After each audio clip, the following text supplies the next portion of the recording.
그 동네 논을 다 추수를 하고 나면 그 논에서 친구들과 축구를 하곤 했었어요, 예전에. 그런데 이렇게 친구들끼리 편을 먹고 축구를 하면 어느 날은 지기도 하고 어느 날은 이기기도 해요. 그런데 제가 가만히 보니까 지고 이기는 기준점이 있더라고요. 우리 학교에 초등학교에서, 그 당시는 국민학교죠, 축구를 제일 잘하는 친구가 있거든요. 그 녀석이 간 팀이 무조건 이겨. 그 녀석이 있으면 이기고, 그 녀석이 우리 편이면 우리 편이 이기고, 그 친구가 저쪽 편이면 저쪽 편이 이기는 거예요. 늘 보니까 워낙 빠르고 워낙 축구를 잘해서. 그러니까 스타 플레이어 하나 있으면은 그렇게 되더라니까요. 누가 내 편이냐, 누가 내 편이냐에 따라서 내가 이기느냐 지느냐가 결정되는 것을 이미 어린 시절부터 경험을 했어요. 어릴 때부터. 여러분, 사람 중에서도요, 힘이 있는 사람이 내 편이면 인생이 잘 풀리죠. 근데 힘이 있는 사람보다 더 큰 분이 계셔요. 누구겠어요? 하나님. 우리 하나님이 여러분 편만 되면 여러분들의 인생에 두려울 것이 무엇이 있겠습니까? 하나님이 내 편인 것이 중요하잖아요. 사람은 한계가 있어요. 사람의 권력은 권불 10년이라 10년을 못 가요. 그러니까 아무리 지금 권력 있는 것 같아도요, 그분 옆에 있다고 나중에 시간이 흐르면 그분도 노쇠하고 세상 떠나거든. 여하튼 세상의 힘은 한계가 있어. 그런데 우리 하나님의 힘은 한계가 없어. 그분 곁에만 있으면, 그분이 내 편만 되어지면 우리는 언제나 어디서나 승리할 수 있다라는 것이죠. 자, 그러면 어떻게 하면 좋겠어요? 오늘 본문은 그런 것을 얘기하고 있는 거예요. 118편, 오늘 시편 본문은 누가 썼는지 정확히 모른대요. 그런데 많은 신약자들은 어떻게 얘기를 하냐면, 마치 이 시편 글 내용이 다윗이 쓴 것처럼 너무 유사하다라고 해서, 다윗의 인생과 너무 유사하다고 해서 대부분은 이 시편을 다윗이 쓴 것이다라고 인정을 하고 있어요. 정확하게는 모르지만 대부분은 다윗 쓸 것이다 이렇게 표현을 하고 있어요. 내용을 보게 되면 누가 읽어봐도 다윗의 고난과 고통이었던 그 상황들이 다 드러나기 때문에 그렇습니다. 자, 한번 6절 한번 보겠습니다. 시편 118편 6절이에요. 시작. 여호와는 내 편이시라. 단 하나예요. 여호와는 내 편이라. 끝. 이 내 편이라 그랬더니 어떻게 되느냐? 당당해져. 내가 두려워하지 아니하리라. 여호와가 내 편이니까 나는 이제 두려워하지 아니하리라. 사람이 내게 어찌할까? 다윗 같아. 다윗을 죽이려는 사람들이 많았거든요. 그러니까 다윗이 고백하는 거예요. 하나님이 내 편인데 내가 무엇을 두려워하리요? 하나님이 내 편인데 사람이 나를 어찌하리요?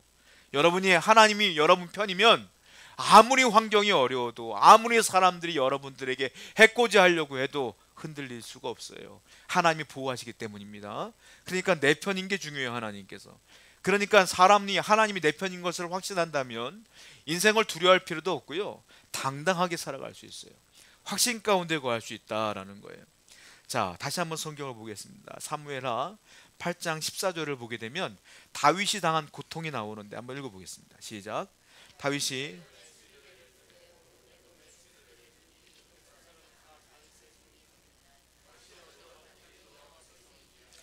다윗이 수많은 외적들의 침입과, 그리고 뿐만이 아니라 내부적으로서도 너무 어려움을 당했었어요. 그래서 에돔의 수비대를 두고 막 여러 가지 방비를 했어요. 다윗이 뭐라고 고백합니까? 다윗 그 이 내용에 다윗이 어디로 가든지 여호와께서 이기게 하셨더라. 군대로 이긴 게 아니야. 여호와께서 이기게 하셨더라. 하나님이 다윗 편이니까 아무리 에돔이 들어와도, 아무리 블레셋이 쳐들어와도 끄떡도 하지 않은 거예요. 하나님이 도우시기 때문에 그렇습니다. 하나님은 어떤 분일까요? 시편 124편 8절 한번 읽어볼까요? 시작. 우리의 도움은 우리의 도움은 여호와의 이름에 있도다. 여호와의 이름은 여호와의 능력을 말해. 우리의 도움은, 우리의 모든 것들은 천지를 지으신 하나님의 능력에 있도다. 다른 말로 말하면 그 능력의 하나님이 내 편이라 이 말이에요. 그러니까 나는 하나님의 도움을 받기 때문에 승리할 수밖에 없다라는 거예요. 또 한번 볼까요? 오늘 본문 말씀인데 10절입니다. 시작. 문나라가 나를 에워쌌으니, 또 나와요. 여호와의 이름으로 그들을 끊으리라. 여호와의 능력으로 끊으리라. 다윗은요 왕이기 때문에 군대도 있어요. 근데 군대 얘기하지 않아. 칼 잘 쓰는 사람 얘기하지 않아. 뭐예요? 여호와의 이름으로 끊으리라. 하나님의 능력으로 끊으리라. 자, 좀 더 생생하게 묘사하는데요, 12절입니다. 읽어보겠습니다. 시작.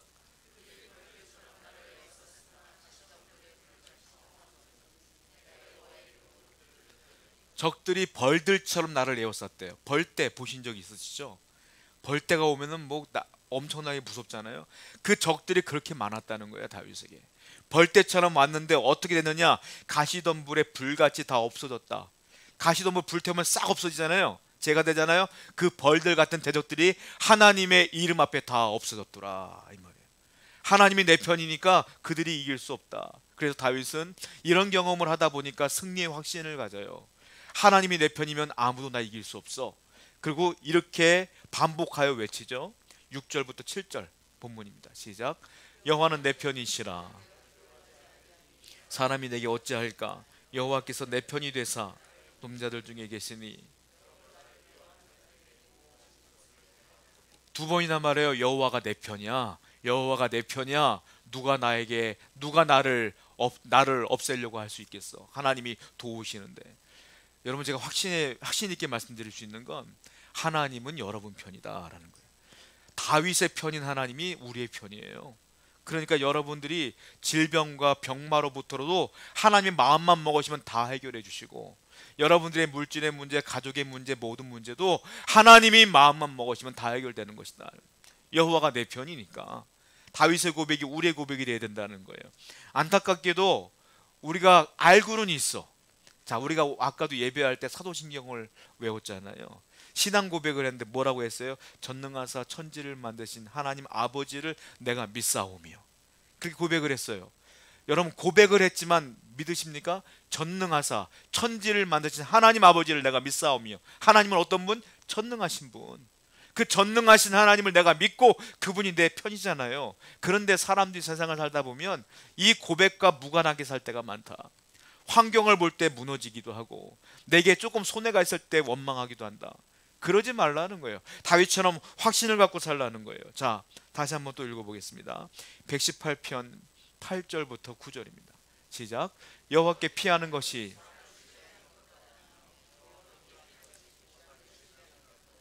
고관도 필요 없어요. 사람도 필요 없어. 여호와께 피하는 것이 훨씬 낫다는 거예요. 내가 어려움을 당할 때 여호와께 피하는 게 뭐겠어요? 기도하는 거죠. 하나님께 기도하는 게 훨씬 낫다는 거야. 잠언서 똑같은 말을 하고 있어요. 잠언 21장 30절부터 31절입니다. 시작. 지혜로도 못하고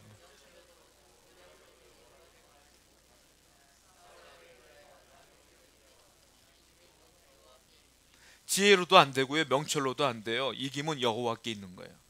하나님께 있다라고 말하는 거예요.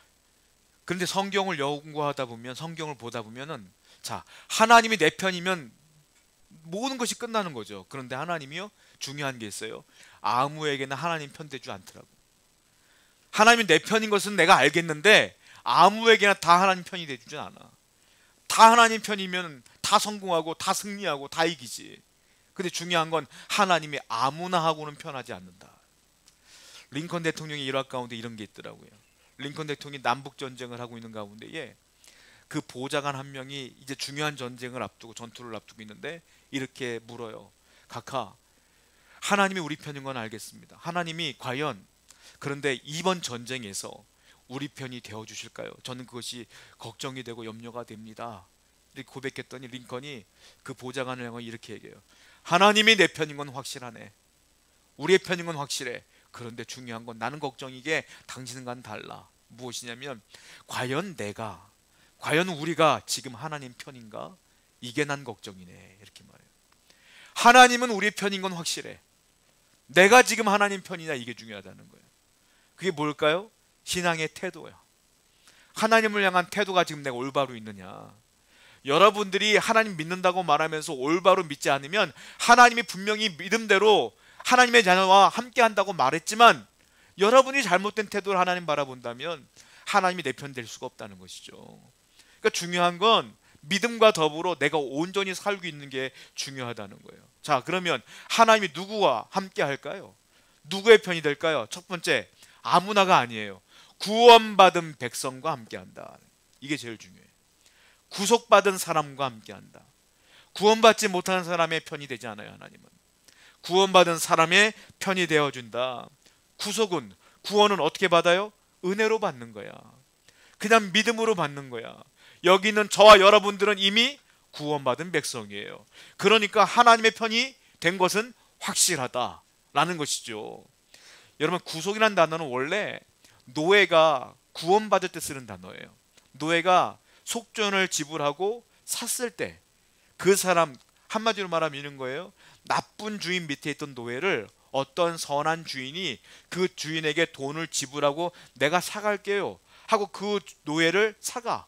이 주인 참 좋은 사람이야. 그럴 때 이 노예는 나쁜 주인 밑에서 늘 고생만 하다가 좋은 주인 만났을 때 행복하잖아요. 그때 사용하는 단어가 구속이라는 단어예요. 우리가 죄에 눌려 있다가 예수님이 우리를 구속해 주셨어. 그래서 우리는 죄 가운데 눌려 있다가 이제는 행복해진 거죠. 이걸 구원이라 그래. 이걸 구속이라 그래요. 자, 비참했던 노예의 역할에서 이제는 하나님의 자유인이 된 것이다. 자유인이 된 것이다, 이 말이에요. 자, 이런 구속받은 사람, 그 사람과 하나님이 함께 하신다. 바울도 똑같은 말을 합니다. 로마서 8장 31절부터 32절입니다. 시작. 그런즉 이 일에 대하여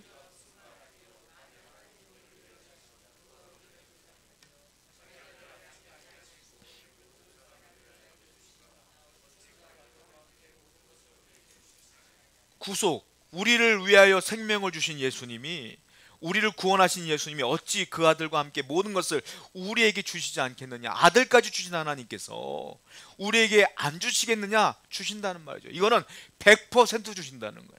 100%. 다른 말로 말하면 하나님이 우리 편이 100% 되어 주신다, 이 말이에요. 구원받은 사람에게. 그러니까 믿음으로 하나님의 백성은 하나님 바라보면 큰 문제도 작아 보일 수밖에 없어요. 여러분, 문제가 커 보인다는 건 내 믿음이 작은 거예요. 믿음이 작아 보인다는 건 내 믿음이 큰 거야. 그러니까 믿음의 유무에 따라서 문제가 커 보이느냐 작아 보이느냐, 이거 아니겠습니까? 성경을 또 한번 볼까요?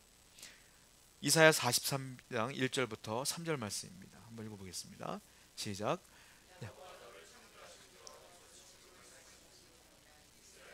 지으신 이가 말씀하시느니라. 너는 두려워하지 말라. 내가 너를 구속하였고 내가 너를 지명하여 불렀나니 너는 내 것이라. 네가 물 가운데로 지날 때에 내가 너와 함께 할 것이라.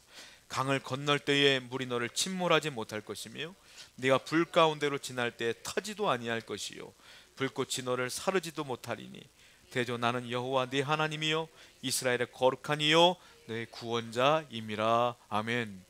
여러분들은 하나님이 구속하였고 지명하여 불렀나니 너는 누구 것이라? 내 것이라 그랬어요. 네가 물 가운데 가도 내가 너와 함께 할 것이고 네가 불 가운데 있어도 내가 네 편이 되어줄 것이라, 이렇게 말씀하셨기 때문에 하나님은 신실한 분이기 때문에 거짓말을 한 게 아니에요. 그러니까 분명히 우리가 구원받았으면 하나님이 함께 한다는 걸 분명히 믿으시고 이 땅을 살아가는데 확신을 갖고 승리하시는 여러분 되기를 축원드립니다. 두 번째, 하나님은 어떤 사람과 함께 하느냐? 성결한 사람과 함께, 거룩한 사람과. 이거 다른 말로 말하면 죄를 늘 회개하여 이 안에 더러움이 없는 자와 함께 한다.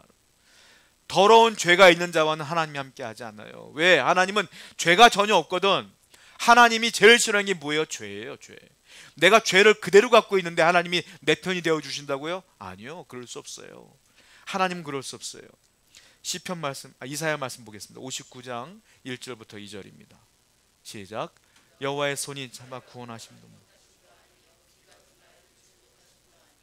오직 너희 죄악이 너희와 나의 하나님 사이를 갈라놓았고 너희 죄가 그의 얼굴을 가리어서 너희에게 듣지 아니하시게 함이라. 여기 보시면 여호와의 손이 짧아 구원하지 못함도 아니에요. 왜냐하면 죄가 우리를 갈라놓은 거예요. 죄 때문에 하나님이 우리를 돕지 않는다는 거예요. 죄 때문에. 그러니까 성도는 가장 은혜롭게 신앙생활을 잘하려면 뭐냐면 성도는 죄를 지을 수밖에 없는 존재야. 우리는 인간이니까. 그러니까 어떻게 돼요? 늘 성령의 음성에 귀를 기울이며 죄를 빨리빨리 회개할 수 있는 자가 하나님의 은혜 가운데 거하는 사람이다. 그러니까 항상 하나님의 성령의 음성에 귀를 기울여야 돼요. 여러분, 진영 논리라는 얘기를 들어보셨죠? 진영 논리가 뭐냐면 네 편 내 편 갈라놓는 거예요. 쉽게 말하면 진영 논리는 뭐가 문제냐면 사람이 이것이 옳고 이것이 그른 것이 분명히 객관적으로 있어요. 이건 잘못된 거고 이게 맞는 거야. 그래, 진영 논리에 빠져 있으면 어떤 일이 벌어지냐면 그건 중요하지 않아. 좋고 옳고 그런 건 중요하지 않아. 내 편이면 무조건 옳아. 다른 편이면 무조건 글러. 이거야. 다른 편이 잘해도 무조건 나쁜 거야. 내 편이 죄를 지어도 무조건 잘한 거야. 이게 진영 논리야. 진영 논리는 신앙적이지가 않은 거예요. 성도는 진영 논리에 빠지면 안 돼. 이거는 비이성적인 것이고 비신앙적인 거예요. 성도는 뭡니까? 죄가 무엇인지 정확하게 인지할 줄 알아야지. 내가 친한 사람이 죄를 지었다고 넌 나랑 친하니까 그거 괜찮아 넘어가면 그건 안 되는 거예요. 진영 논리에 빠지면 안 돼. 성도는 죄에 민감하고 예민할 줄 알아야지. 예를 들자면 이런 거예요. 부모님이 있고 좋은 부모님이 있고 나쁜 부모님이 있는데 뭐 기준점은 다양하겠죠. 제가 볼 땐 기준점 중에 하나가 이건 것 같아요. 자, 내 자녀가 바깥에서 큰 사고를 쳤어. 나쁜 짓을 했어. 근데 피해자가 있어. 어떤 사람이 그것 때문에 고통을 받아. 그러면 내 자식이 잘못한 거잖아요. 그 부모로서 어떻게 해요? 좋은 부모는 이놈을 혼내야지. 혼내고 책임질 건 책임지도록 해야죠. 이게 좋은 부모야. 나쁜 부모는 어떤 나쁜 부모냐면 이 자녀가 그 사람들에게 어떤 피해를 줬던지 간에 내 자녀니까 그냥 감싸 안아. 너 괜찮아 괜찮아. 이건 나쁜 부모요. 좋은 부모는 죄가 무엇인지 정확히 알려줘야지. 자, 좋은 부모도 그러는데 하나님은 어떡하겠어요? 하나님은 더 하시지. 죄를 지면 죄인 걸 분명히 말씀하시죠. 하나님은 회개하지 않으면 그 사람과 함께 하지 않아요. 분명히 내가 구원받았어. 하나님이 함께 한다고 약속했어. 함께 하려고 했는데 얘는 죄를 지어도 그냥 사네. 얘는 지 맘대로 사네. 물론 구원은 받을 거야. 그런데 하나님은 내 편 되어주진 않는다. 이 세상 살아가는데 하나님이 내가 죄가 그냥 있는데 회개하지도 않고 내 맘대로 사는데 나를 돕겠느냐 이거예요. 그렇지 않다. 그러니까 성도는 항상 죄에 민감해야 된다. 여러분, 독일은요 기독교 국가입니다. 저도 신학교 공부할 때 목사님들이 유학을 결정할 때 두 나라를 결정해요. 보통 미국과 독일로 가요. 미국보다 사실 신학은 독일이 더 발전됐어요. 왜냐면 기독교 국가고 옛날부터 유명한 신학자들이 많이 배출된 곳이 독일이에요. 그래서 독일에서 공부를 하고 오면 교수님들도 인정받아. 그만큼 굉장한 나라인데 안타까운 거는 하나가 뭐냐면 지금은 독일이 선진국으로서 많은 나라로부터 존경받고 인정받는 나라지만 예전에 어떤 나라였어요? 나치 독일은 그렇지 않았어요. 나치 독일은 어떻게 했어요? 2차 대전 때 수많은 유대인들을 학살했고 수많은 나라를 침공하면서 그 민족들을 죽이고 없애고 그러면서 죄의식 하나도 없었어요. 피해를 그렇게 주면서도. 그런데 기독교 국가야. 그런데 예배를 드려. 그런데 기도를 하며 전쟁을 치러.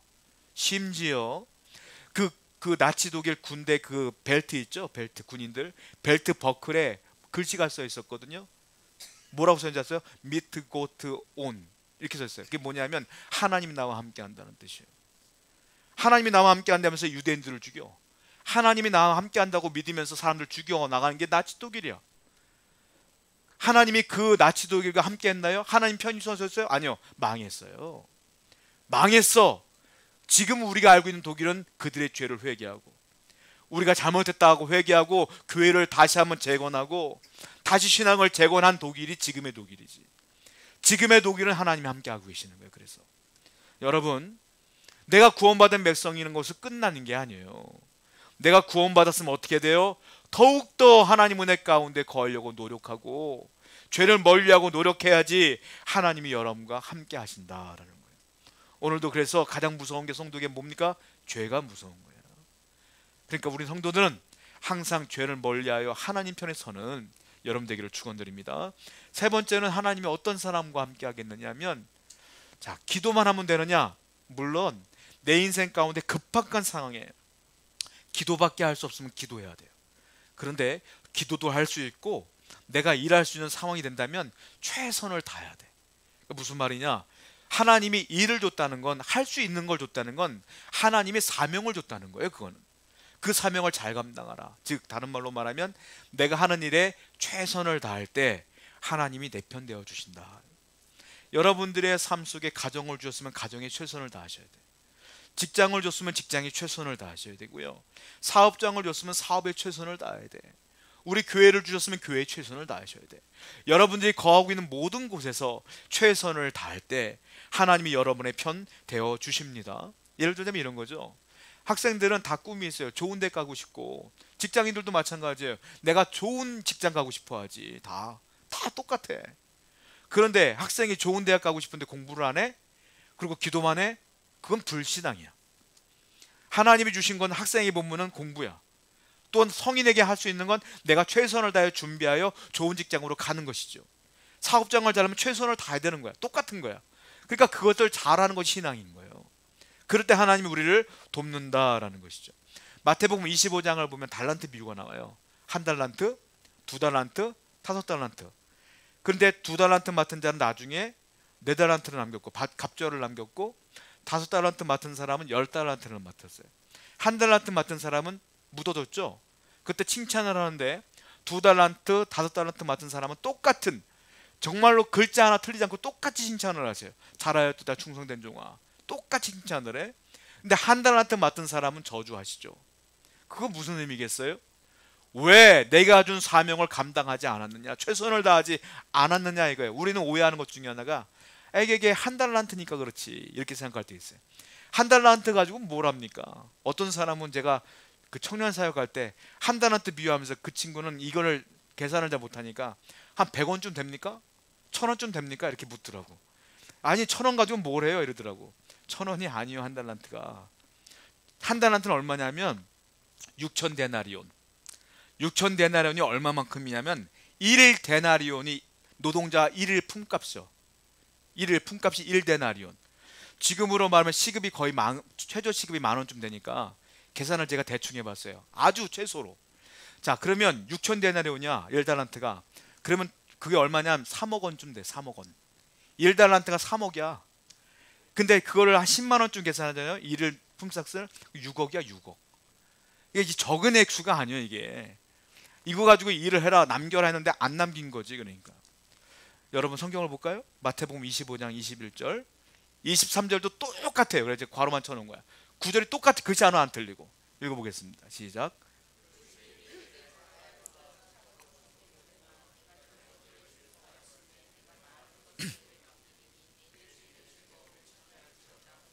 칭찬해 주잖아요. 여러분들이 감당하고 있는 것에 최선을 다하세요. 그래야 할 때 하나님께서 여러분과 함께 하신다라는. 톰 피터스라고 하는 세계적인 기업 경영 컨설턴트가 있어요. 이분이 신지식인 여성을 뽑았는데 이름도 없는 무명의 여인을 뽑았어요. 그 여인의 이름은 버지니아 아주엘라라고 하는 분인데 필리핀 이주민이에요. 그러니까 이분은 학력도 변변치 않아요. 그러니까 할 게 없으니까 이분이 직장을 들어가는데 호텔에 들어가서 우리가 알고 있는 일들을 하게 됩니다. 예를 들어 침구도 정리하고 청소도 하고 이런 일들을 하게 돼요. 근데 이분을 신지식인으로 뽑은 거야. 왜냐하면 이분이요 하나님께 기도하면서 얼마나 성실하게 그 일을 감당했는가 하면 리츠칼튼 호텔의 샌프란시스코 지점에서 이분이 일을 했는데 단골 손님들의 이름을 다 기억하시고요. 이분이 아주엘라는 이분이. 그리고 청소를 할 때마다 그분이 쓰레기 버린 것까지도 전부 다 추첨에 다 적어요. 어떻게 버렸는지 뭘 버렸는지까지 다 적어요. 그러면 기도를 하면서 이분에게 내가 어떻게 하면 최선을 다할까 늘 하나님께 여쭤보는 거야. 심지어 이런 거예요. 이분이 단골 손님이 한 분 있는데 펜도 항상 왼쪽에 있더래. 책상에. 수건도 항상 왼쪽에 걸려있더래. 그래서 이분이 깨달은 거예요. 왼손잡이인가 보다. 그래서 그 다음에 청소할 때는 뭐든지 다 왼쪽에 다 갖다 놓은 거예요. 감동하지요. 저기 그 고객이 갔다 왔을 때 나갔다 왔을 때 모든 것 다 왼쪽에 있는 걸 보고 감동을 받죠. 또 어떤 손님은요 잡지를 보는데 호텔 측에서는 USA 투데이를 준대요. 근데 이분은 월스트리트 저널을 보는 거예요. 쓰레기통이 이렇게 쓰러져 있는 거야. 이걸 보고 아 이분은 이걸 좋아하나 보다 해서 그거를 오실 때마다 갖다 놓는 거야. 그러니까 이분이 감동을 받죠. 별점을 막 주는 거야. 결국 이분이요 호텔에서 이분의 미담을 딱 들으면서 그런 일을 하시던 이분에게 관리직으로 임명을 합니다. 그리고 승진을 하게 되고 별명은 54층 CEO예요. 54층을 이분이 다 관리하는 그런 일까지 하게 되면서 이분을 그렇게 선정을 했다라고 말해요. 여러분 하나님 믿는 사람이라면요 더 성실하게 일하셔야 돼요. 하나님께서 우리에게 주신 사명이라고 생각해야 돼요. 그 직장을 신학자들은 뭐라고 말하냐면 거기가 우리의 소명의 자리요 사명의 자리라 이렇게 표현해요. 열심을 다해 최선을 다할 때 여러분들이 거기서 하나님의 인정을 받는 것이다. 그리고 하나님께서는요 어떤 사람과 함께 할까요? 마지막은 기도해야 받아. 기도해야 하나님이 함께 하신다. 기도하셔야 된다는 거예요. 우리가 최선을 다해도 인생이 잘 안 풀리는 경우가 있어요. 왠지 아십니까? 결국 인생은 기도에서 승부가 갈려져요. 기도를 하느냐 안 하느냐, 기도를 얼마나 하느냐에 따라서 승패가 갈라집니다. 기도를 해야 된다는 거예요. 출애굽기 17장을 보게 되면 아말렉과 이스라엘 전쟁을 펼치는데 우리가 잘 아는 내용이에요. 모세가 기도를 하면 이기고 모세가 기도를 안 하면 지는 거야. 성경을 보겠습니다. 출애굽기 17장 10절부터 11절 시작.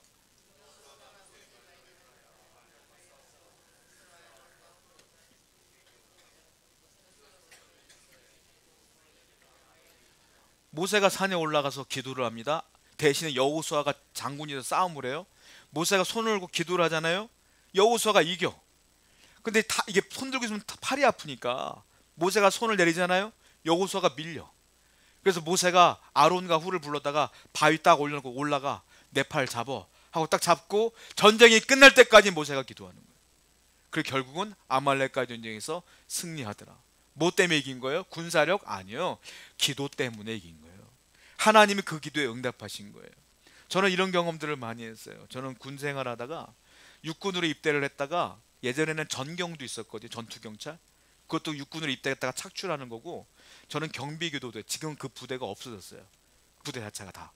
저도 육군으로 입대했다가 착출돼서 경비교도 들어가서 일반 교도소를 2년 동안 지키다가 왔거든요.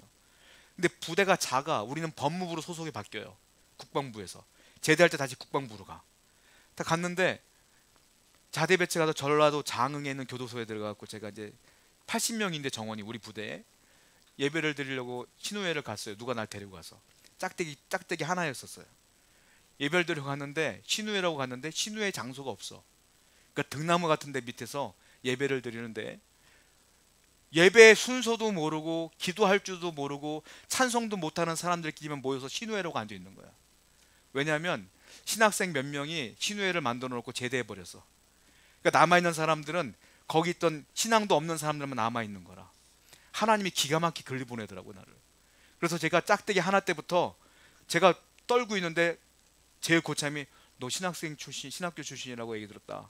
우리는 예수가 누구인지도 모르는데 그냥 있는 거야. 설교 한번 해줄래? 저는 그래서 군대 가서 짝대기 하나 때부터 지금까지 설교하고 있는 거예요.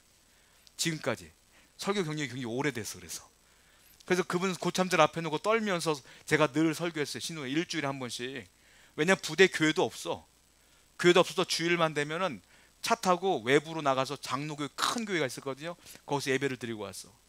그런 열악한 상황이었단 말이에요.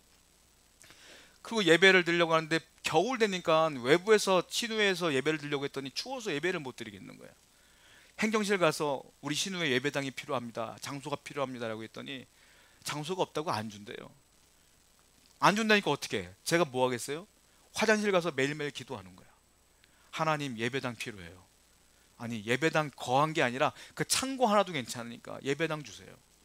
매일 기도했어요. 매일매일. 그러다가 어느 순간 누가 나 찾아와서, 행정부에 있는 그 밑에 후배가 찾아왔어요. 저기 잠깐 들어와 보시려는데요. 들어갔더니 거기 담당자가 있는 거예요. 창고가 하나 비었는데 창고 잘 안 쓴다고, 니네가 그걸 깨끗하게 치우면 쓰고 이러더라고요. 그래서 우리 시내모 회원들이 다 가서 창고 다 정리하고요, 거기다가 예배당 성경책 펴놓고 거기서 예배 드리기 시작한 거예요. 실내에서. 제가 대대할 때 그렇게 열악했던 신우회가요, 정원 80명 중에 60명이 신우회 회원이었어. 그리고 제대했어. 저는 지금도 느껴, 기도 외에는 답이 없구나. 여러분 하나님 편이 되려면 기도하셔야 돼. 기도하는 사람과 함께 하신다는 거 분명히 믿으시기 바랍니다. 오늘도 기도하시고 내일도 기도하시고 평생을 기도하실 때 하나님의 평생 여러분 편 되어 주십니다. 우리 함께 기도하겠습니다. 우리 말씀을 기억